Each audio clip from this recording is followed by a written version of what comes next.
मित्रों, मैं doctor S K. Verma अपनी यूट्यूब चैनल के नवीनतम 179वें वीडियो तथा दिल्ली श्रृंखला के 15वें वीडियो में आपका स्वागत करता हूं।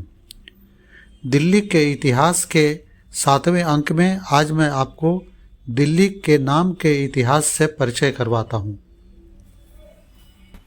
आपसे अनुरोध है कि मेरे चैनल को अवश्य सब्सक्राइब कर लीजिए। नए वीडियो की सूचना पाने के लिए घंटी को दबाइए।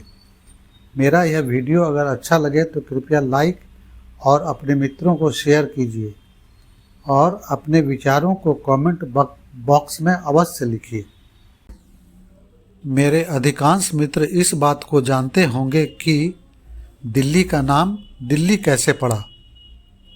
दिल्ली इतिहास का यह अंक उन मित्रों के लिए है जो इन बातों को भूल रहे हैं या नहीं जानते हैं।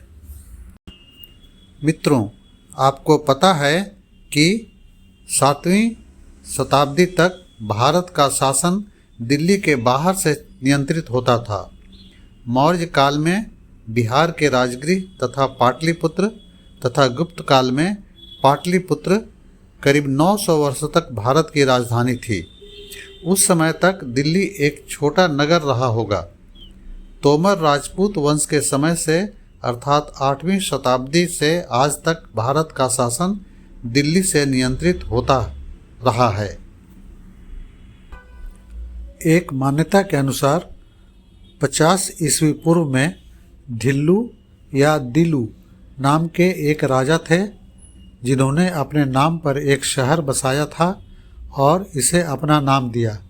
यही शहर आज दिल्ली है।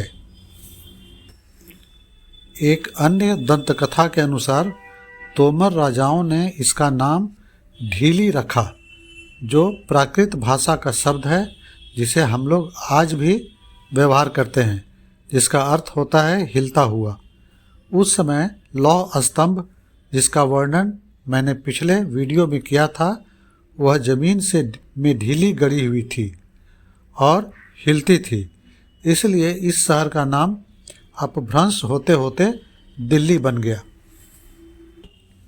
एक अन्य मान्यता के अनुसार राजा पृथ्वीराज के समय में इस नगर का नाम दिलपत था, जो शायद पुरानी हिंदी भाषा के दिलपत शब्द से आया है, जिसका अर्थ होता है प्रखर।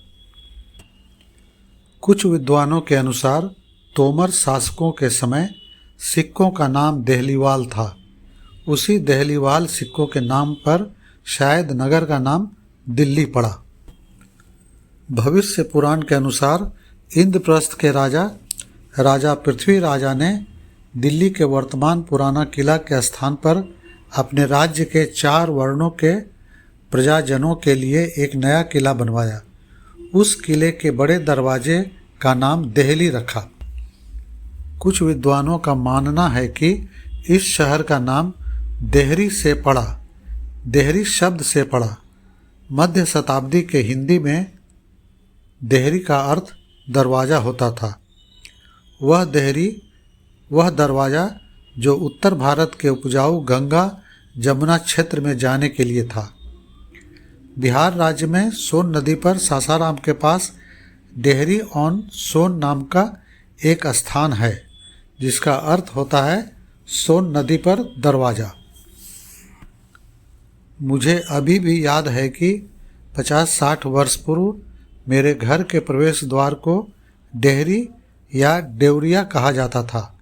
यह मैं आपको बताता चलूं कि मैं मौर्य और गुप्त काल में साम्राज्य रहे मगध क्षेत्र का निवासी हूँ। अगर आप डेहरी शब्द का अर्थ शब्दकोश में डिक्शनरी में खोजेंगे तब आपको उसका अर्थ दरवाज़ा ही मिलेगा। यह डेहरी या देहली शब्द समय के साथ अपभ्रंश होकर दिल्ली बन गया। अंग्रेज़ों ने इसे दिल्ली बना दिया। मित्रों, दिल्ली अर्थात दिल्ली शब्द की यात्रा मैं यहीं पर समाप्त करता हूँ, लेकिन आप मेरे साथ बने रहिए, मुझे फॉलो करते रहिए। अगले वीडियो में मैं आपको इसी प्रकार दिल्ली के इतिहास के रोचक तथ्यों की जानकारी देता रहूँगा। तब तक के लिए क्षणिक विराम। मेरे वीडियो को पूरा देखने, सब्सक्राइब, लाइक, शेयर तथा अच्छे अच्छे कमेंट्स करने के लिए आपका बहुत बहुत धन्यवाद।